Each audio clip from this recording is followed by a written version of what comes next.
मायावती। मायावती मायावती मायावती जी। मायावती मायावती मायावती हाँ, वही मायावती जो उत्तर प्रदेश की 4 बार चीफ मिनिस्टर बनी। चढ़ विपक्ष की छाती पर बटन दबेगा हाथी पर।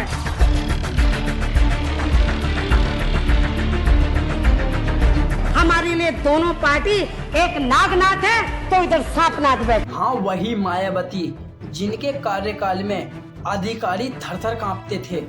रोड बना और ये देखो नाली देखो, ये ऐसे बनाइए ये पक्की नाली। भाई इसको बनाओ तो सही, हम इसको फिर देखेंगे आके कितने दिन में पूरा हो जाएगा। ये 1 महीने के बाद हम फिर आएंगे इधर। आखिर कौन है मायावती, आइए जानते हैं इस वाली वीडियो में।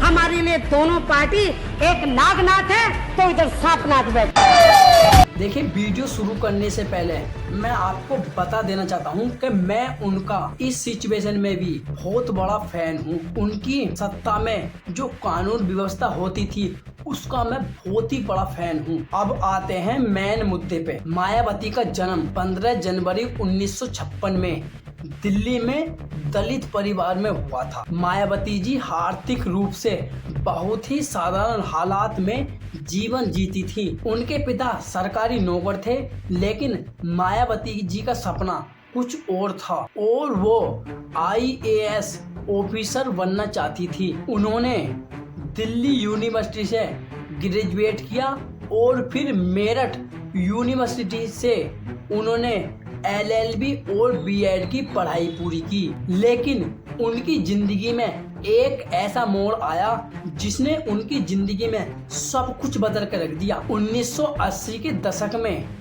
उनकी मुलाकात एक काशीराम नाम के समाज सेवक से हुई। उस समय काशीराम बहुजन समाज की राजनीति कर रहे थे और काशीराम जी ने मायावती जी में कुछ ऐसा देखा जिसे देखकर वो आश्चर्यचकित हो गए और काशीराम जी ने मायावती जी से कहा कि आप IAS बनकर सिर्फ जिले की DM बन सकती हो। काशीराम जी ने कहा मायावती जी से, अगर आप राजनीतिक में आई तो पूरे देश का भाग्य बदल सकती हो। और यहीं से ही उनका मन बदल गया और उन्होंने अपनी जिंदगी में तय कर लिया कि मेरी लड़ाई अब सत्ता में हिस्सेदारी की है। और फिर ऐसा मोड़ आया जिसकी सबको तलाश थी। फिर क्या हुआ, फिर 1984 में काशीराम ने बहुजन समाज पार्टी की स्थापना की। इनका उद्देश्य था दलितों को और पिछड़ों को और अल्पसंख्यकों को एकजुट कर राजनीति में असली प्रतिनिधि दिलाना। और मायावती जी बहुजन समाज पार्टी की सबसे स्टार स्पीकर बनी और उनके भाषणों ने कमाल कर दिया। और वो अपने तेज भाषणों की वजह से वो ग्रामीण इलाकों में, जो गांव वाले इलाके होते हैं, उनमें वो मायावती जी मशहूर होने लगी। और फिर आता है वो दिन जिसका सबको बेसब्री से इंतजार था। क्या दिन था? 1989 में लोकसभा के चुनाव हुए और वो मायावती जी ने वो चुनाव लड़ा और वो मायावती चुनाव जीती। और चुनाव जीतने के बाद वो संसद पहुंची। जब वो संसद पहुंची, उनकी आवाज सीधी, बिल्कुल सरल आवाज, सीधी आवाज और आवाज तेज थी। और मायावती जी संसद में पहुंचकर जातिवाद भेदभाव और सामाजिक अन्याय पर बिल्कुल खुलकर बोलती थी। और धीरे धीरे मायावती जी उत्तर प्रदेश की राजनीति में एक मजबूत चेहरा बन गई थी। और फिर आता है 1995 का वो साल जिसने भारत की राजनीति का चेहरा ही बदल के रख दिया था। 1995 में BSP और BJP, बहुजन समाज पार्टी और भारतीय जनता पार्टी ने दोनों ने आपस में गठबंधन करा था और वो गठबंधन जीती। और जब वो गठबंधन जीती तो जब मायावती जी पहली बार उत्तर प्रदेश की मुख्यमंत्री चीफ मिनिस्टर बनी और ये बहुत ही ऐतिहासिक था। क्यों? देखो, जब से भारत आज़ाद हुआ है 1947 के बाद पहली बार महिला और दलित किसी प्रदेश की, उत्तर प्रदेश जैसे इतने बड़े प्रदेश की पहली बार कोई दलित मुख्यमंत्री बनी है, दलित महिला। हालांकि इनकी पहली सरकार सिर्फ कुछ दिनों तक ही चली। क्यों? क्योंकि बीएसपी और बीजेपी का दोनों का गठबंधन से इनकी सरकार बनी थी, जिससे कि पहली बार मायावती सीएम बनी थी। और इनकी सरकार इस वजह से, गठबंधन में आपको पता ही है कि किस तरीके का होता है, तो इनकी सरकार कुछ दिनों तक ही चली, लेकिन उनका प्रभाव उत्तर प्रदेश में और पूरे दलित समाज में, बहुजन समाज में बहुत ही गहरा पड़ा। और उन्होंने उत्तर प्रदेश में दलितों की और पिछड़ों की प्रशासन में भागीदारी बढ़ाई और उन्होंने दलितों और पिछड़ों के लिए सरकारी नौकरी में आरक्षण दिलाया। और मायावती जी ने उत्तर प्रदेश जैसे राज्य में कानून व्यवस्था में सख्त आदेश अपनाया। और ये कहा जाता है कि जैसी उनकी सरकार में उत्तर प्रदेश के राज्य में कानून व्यवस्था थी, आज तक उत्तर प्रदेश में किसी की सरकार में इतनी अच्छी कानून व्यवस्था नहीं है।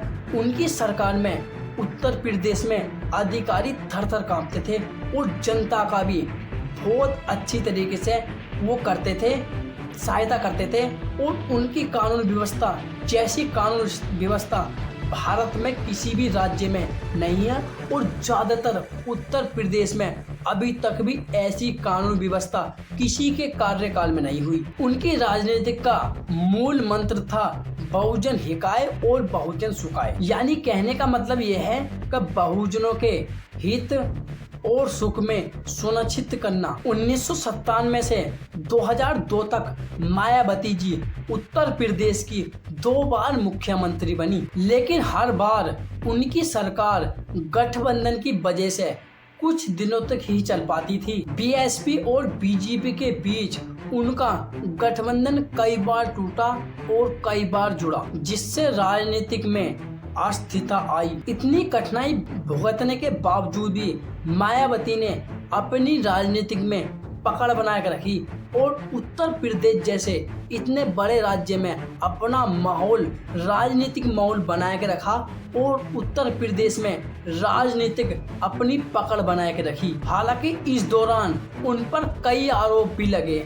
आपको तो पता ही है कि भारत की राजनीतिक में आरोप लगना बहुत ही आम बात हो गया है। और उन पर कई आरोप लगे, जैसे भ्रष्टाचार, आय से अधिक संपत्ति और स्मारकों पर जनता का पैसा खर्च करना। और इसी तरीके के उन पे बहुत ही ज्यादा उस टाइम आरोप लगे। इतने आरोप लगने के बाद भी उन पर, उनके खिलाफ सीबीआई जांच भी हुई, लेकिन हर बार, जितनी बार भी उन पर आरोप लगे, वो हर बार कानूनी लड़ाई जीतकर, कानूनी लड़ाई लड़कर और फिर कानूनी लड़ाई जीतकर, जितने बार भी उन पर आरोप लगे, उनकी कानूनी लड़ाई लड़कर वो हर बार बाहर आई। और उनके जो विरोधी थे, उन्होंने उन्हें मूर्तियों का सीएम भी कहा। लेकिन मायावती जी का कहना था कि इन मूर्तियों की वजह से दलितों को गर्व और दलितों को अलग ही पहचान मिलती है। 2007 में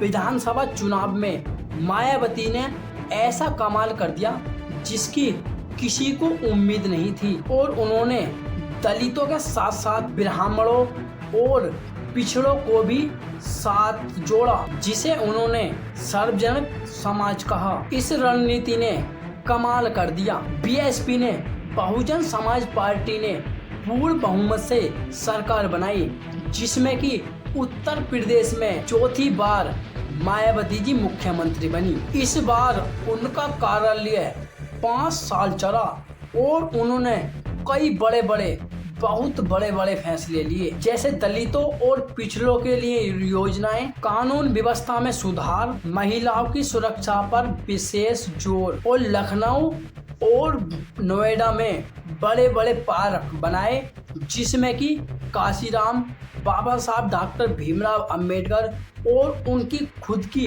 मायावती जी की मूर्तियां बनाई और मूर्तियां बनाकर उन्होंने इन पार्कों में लगाई। हालांकि कई स्मारकों को लेकर उनकी आलोचना भी हुई और कहा गया कि उन्होंने जनता के पैसे को अपनी इमेज और बिल्डिंग में लगाया। लेकिन मायावती जी का कहना था कि दलितों की विरासत को सम्मान देना भी विकास का हिस्सा है। 2012 के चुनाव में बीएसपी को बहुत ही बड़ी हार का सामना करना पड़ा और सत्ता समाजवादी पार्टी ने छीन ली। इसके बाद बहुजन समाज पार्टी बीएसपी लगातार कई बार चुनाव हारती रही। 2014 और 2019 में लोकसभा चुनाव में बहुजन समाज पार्टी बीएसपी का प्रदर्शन बहुत ही कमजोर था। 2022 में यूपी में उन्होंने सिर्फ कुछ ही सीट जीती और कई राजनीतिक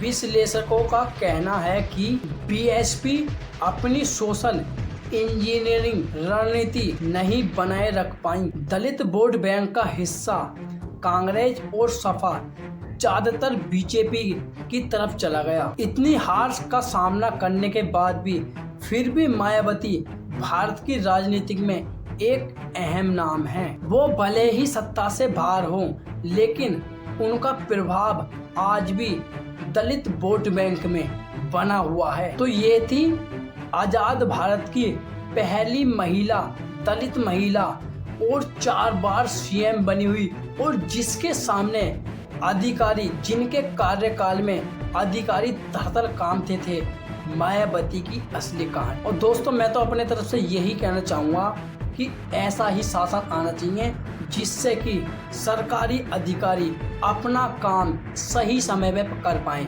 जैसा कि मायावती के कार्यकाल में होता था। इसी तरीके का शासन आना चाहिए, चाहे सरकार किसी भी की भी हो। लेकिन अब वो 9 तारीख में, आने वाली 9 तारीख में, कल या परसों को 9 तारीख है, आने वाली 9 तारीख में वो 9 तारीख में लखनऊ जा रही हैं और वहाँ पर रैली है। और आप रैली देखकर अंदाजा लगा सकते हैं कि आज भी मायावती जी का क्या चलवा है। अब क्या हुआ, अब इस टाइम भारत में बहुजन समाज पार्टी के नाम पे 2 पार्टी बन चुकी हैं, बीएसपी और एएसपी, आजाद समाज पार्टी और बहुजन समाज पार्टी। तो ये वोट बैंक जो है ये 2 जगह बढ़ चुका है और बचा खुचा वोट बैंक जो है और सरकारों में बीजेपी, बीएसपी, सपा, इनमें जा चुका है। और आज भी अगर ये दोनों पार्टी एक ही भी हो जाएं तो इन्हें उत्तर प्रदेश में कोई भी नहीं हरा सकता। मेरी तो यही राय है। आपकी क्या प्रतिक्रिया कमेंट में बताएं।